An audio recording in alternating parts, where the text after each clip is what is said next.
ಪಾಕಿಸ್ತಾನದಿಂದ ಮತ್ತೆ ಕದನ ವಿರಾಮ ಉಲ್ಲಂಘನೆಯಾಗಿದೆ. ಭಾರತವನ್ನ ಪದೇ ಪದೇ ಕೆಣಕ್ತಾ ಇದೆ. ಇದೇ ರೀತಿಯಾಗಿ ಪಾಕಿಸ್ತಾನ ಎಲ್ಒಸಿಯಲ್ಲಿ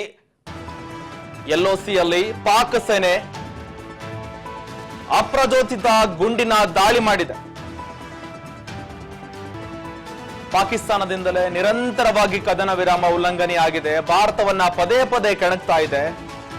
ಎಲ್ಒಸಿಯಲ್ಲಿ ಪಾಕ್ ಸೇನೆ ಸತತ 7ನೇ ದಿನ ಕೂಡ ಇದೇ ರೀತಿಯಾಗಿ ಕದನ ವಿರಾಮವನ್ನ ಉಲ್ಲಂಘನೆ ಮಾಡಿ ಗುಂಡಿನ ದಾಳಿ ಮಾಡ್ತಾ ಇದೆ. ಈಗ ಎಲ್ಒಸಿಯಲ್ಲಿ ಪಾಕ್ ಸೇನೆ ಅಪ್ರಚೋದಿತ ಗುಂಡಿನ ದಾಳಿ ಮುಂದುವರೆಸಿದೆ. ಸತತ 7ನೇ ರಾತ್ರಿಯೂ ಸಹ ಪಾಕಿಸ್ತಾನ ಕದನ ವಿರಾಮವನ್ನ ಉಲ್ಲಂಘನೆ ಮಾಡಿದೆ. ಪಾಕ್ ಸೇನೆ ಸತತವಾಗಿ 7ನೇ ದಿನ ಕೂಡ ಇಂದು ಸಹ ಅದೇ ರೀತಿಯಾಗಿ ಅಪ್ರಚೋದಿತ ಗುಂಡಿನ ದಾಳಿಯನ್ನ ಮಾಡ್ತಾ ಇದೆ. ಎಷ್ಟೇ ಹೇಳಿದ್ರು ಸಹ ಪಾಕಿಸ್ತಾನ ಕೇಳ್ತಾ ಇಲ್ಲ. ದೇಶಕ್ಕೆ ನುಗ್ಗಬೇಕಾದ ಟೈಮ್ ಈಗಾಗಲೇ ಬಂದಾಗಿದೆ. ಈಗ ಅಂತಾರಾಷ್ಟ್ರೀಯ ಗಡಿಯಲ್ಲಿ ಅಪ್ರಚೋದಿತ ಗುಂಡಿನ ದಾಳಿ ಕೂಡ ಮುಂದುವರೆದಿದೆ. ಅಂತಾರಾಷ್ಟ್ರೀಯ ಗಡಿಯಲ್ಲಿ ಎಲ್ಒಸಿ ಬಳಿ ಗಡಿಯುದ್ದಕ್ಕೂ ಸಣ್ಣ ಸಣ್ಣ ಶಸ್ತ್ರಗಳಿಂದ ಗುಂಡಿನ ದಾಳಿ ಮುಂದುವರಿಸ್ತಾ ಇದೆ. ಭಾರತೀಯ ಸೇನೆ ಇದಕ್ಕೆ ಕೂಡ ತಕ್ಕ ಉತ್ತರವನ್ನ ಕೂಡ ಕೊಡ್ತಾ ಇದೆ. ಭಾರತೀಯ ಸೇನೆಯಿಂದಲೂ ಗುಂಡಿನ ದಾಳಿಗೆ ರಿಯಾಕ್ಷನ್ ಕೊಡ್ತಾ ಇದೆ. ನೇರವಾಗಿ ದಾಳಿ ಮಾಡ್ತಾ ಇದೆ ಕೂಡ ಭಾರತ. ಗಡಿಯುದ್ದಕ್ಕೂ ಕೂಡ ಸಣ್ಣ ಶಸ್ತ್ರಗಳಿಂದ ಕೂಡ ಪ್ರಚೋದನೆಗೆ ಈಡಾಗುವಂತ ಸಂದರ್ಭವನ್ನ ಉಂಟು ಮಾಡ್ತಾ ಇದೆ. ಕಾಲ್ ಕರೆದುಕೊಂಡು ತಾವೇ ಜಗಳಕ್ಕೆ ಬರ್ತಾ ಇದ್ದಾರೆ. ಭಾರತ ನಮ್ಮ ಮೇಲೆ ದಾಳಿ ಮಾಡುತ್ತೆ ಎನ್ನುವ ಭಯದಲ್ಲೇ ಸಾಯ್ತಾ ಇದ್ದ ಪಾಕಿಸ್ತಾನ ಗಡಿಯಲ್ಲಿ ಈ ರೀತಿಯಾದ ನರಿಬುದ್ಧಿಯನ್ನ ತೋರಿಸ್ತಾ ಇದೆ. ಗಡಿಯುದ್ದಕ್ಕೂ ಕೂಡ ಸತತ 1ನೇ ದಿನ ಯಾವಾಗ ಪಹಲ್ಗಾಮ್ ದಾಳಿ ಆಯಿತು ಅಂದಿನಿಂದ ಭಾರತ ಸರ್ಕಾರ ಯಾವ ನಿರ್ಧಾರಗಳನ್ನ ಕಟ್ಟುನಿಟ್ಟಾದ ನಿರ್ಧಾರಗಳನ್ನ ತೆಗೆದುಕೊಳ್ತು, ಆ ಮರುದಿನ ರಾತ್ರಿಯಿಂದಲೇ ಸತತವಾಗಿ ಪಾಕಿಸ್ತಾನ ಇದೇ ರೀತಿ ತನ್ನ ದುರ್ನಡತೆಯನ್ನ ಮಾಡ್ತಾ ಇದೆ. ಇದೇ ರೀತಿಯಾಗಿ ಸುಖಾಸುಮ್ಮನೆ ಭಾರತದ ಗಡಿಯಲ್ಲಿ ಈಗ 2003ರ ತನಕ ಏನು 2003ರಲ್ಲಿ ಕದನ ವಿರಾಮವನ್ನ ಒಪ್ಪಂದನೆ ಮಾಡಿಕೊಂಡಿತ್ತು, ಅದನ್ನ ಉಲ್ಲಂಘನೆ ಮಾಡಿದೆ. 2003ರ ಕದನ ವಿರಾಮವನ್ನ ಉಲ್ಲಂಘನೆ ಮಾಡಿರುವಂತದ್ದು ಭಾರತ ಪಾಕಿಸ್ತಾನ ನಡುವೆ.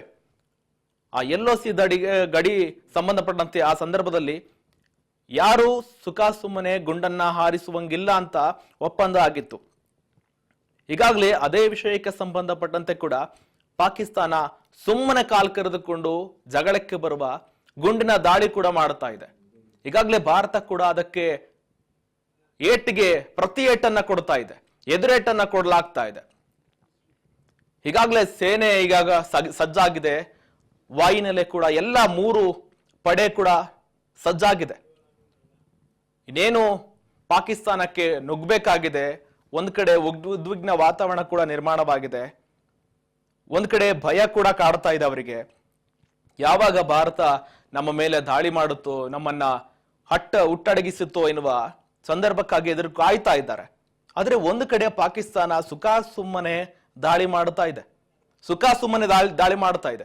ಈಗ ಎಲ್ಒಸಿಯಲ್ಲಿ ಸತತ 7ನೇ ದಿನ ಕೂಡ ಇದೇ ರೀತಿಯಾಗಿ ಗುಂಡಿನ ದಾಳಿ ಮುಂದುವರಿತಾ ಇದೆ ಪಾಕಿಸ್ತಾನದಿಂದ. ಆ ಪಾಕಿಸ್ತಾನದ ರಕ್ಷಣಾ ಇಲಾಖೆಯವರು ಸಂಬಂಧಪಟ್ಟಂತೆ ಕೂಡ ಮಧ್ಯರಾತ್ರಿಯಲ್ಲಿ ಬಂದು ಪ್ರೆಸ್ ಮೀಟ್ ಕೊಡೋದು ಭಯ ಆಗ್ತಾ ಇದೆ ಎನ್ನುವ ಮೂಲಕವಾಗಿ ಪಾಕಿಸ್ತಾನ ಭಯ ಪಡ್ತಾ ಇದೆ. ಭಾರತ ಯಾವ ಸಂದರ್ಭದಲ್ಲಿ ದಾಳಿ ಮಾಡುತ್ತೋ ಅಂತ ಭಯಭೀತರಾಗಿದ್ದಾರೆ.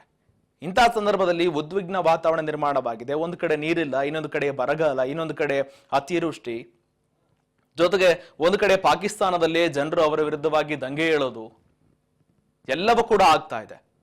ಅವರ ಜನರೇ ಅವರನ್ನ ಸರ್ವನಾಶ ಮಾಡುವ ಸಂದರ್ಭ ಬರ್ತಾ ಇದೆ. ಭಾರತ ದಾಳಿ ಮಾಡುವ ಅವಶ್ಯಕತೆನೇ ಇಲ್ಲ, ಅವರ ಜನರೇ ಅವರನ್ನ ನಾಶ ಮಾಡುವ ಪರಿಸ್ಥಿತಿ ನಿರ್ಮಾಣವಾಗ್ತಾ ಇದೆ ಪಾಕಿಸ್ತಾನದಲ್ಲಿ. ಒಂದು ಕಡೆ ಆ ಪಾಕಿಸ್ತಾನದ ಜನರೇ ಅವರ ವಿರುದ್ಧವಾಗಿ ದಂಗೆ ಏಳುತ್ತಾ ಇದ್ದಾರೆ. ಇನ್ನೊಂದು ಕಡೆ ಪಾಕಿಸ್ತಾನ ಭಾರತ ನಮ್ಮ ಮೇಲೆ ಯಾವಾಗ ದಾಳಿ ಮಾಡುತ್ತೋ ಅನ್ನೋ ಭಯದಲ್ಲೇ ಅವರು ಸಾಯ್ತಾ ಇದ್ದಾರೆ. ಭಯದಿಂದಲೇ ಅರ್ಧಕ್ಕರ್ಧ ಜನ ಅಲ್ಲಿ ರಾಜೀನಾಮೆಯನ್ನು ಕೊಟ್ಟಿದ್ದಾರೆ.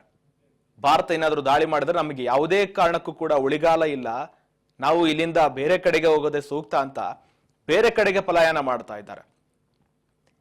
ಇಂತಹ ಸಂದರ್ಭದಲ್ಲಿ ಆ ಗಡಿಯಲ್ಲಿ ಇರ್ತಕ್ಕಂಥ ನರಿಬುದ್ಧಿ ತೋರುವಂತ ಪಾಕಿಸ್ತಾನದ ಸೈನಿಕರೇನಿದ್ದಾರೆ, ಗಡಿಯಲ್ಲಿ ಎಲ್ಒಸಿ ಗಡಿಯನ್ನ ಉಲ್ಲಂಘನೆ ಮಾಡಿ ಸುಖಾಸುಮ್ಮನೆ ಗುಂಡಿನ ದಾಳಿಯನ್ನ ಮುಂದುವರಿಸ್ತಾ ಇದ್ದಾರೆ. ಇದೇ ರೀತಿ ಇಂದು ಸಹ ಅಂಥದ್ದೇ ಘಟನೆಯಾಗಿದೆ. ಸತತ 7ನೇ ದಿನ ಕೂಡ ಪಾಕಿಸ್ತಾನದಿಂದ ಗುಂಡಿನ ದಾಳಿ ಮುಂದುವರೆದಿದೆ.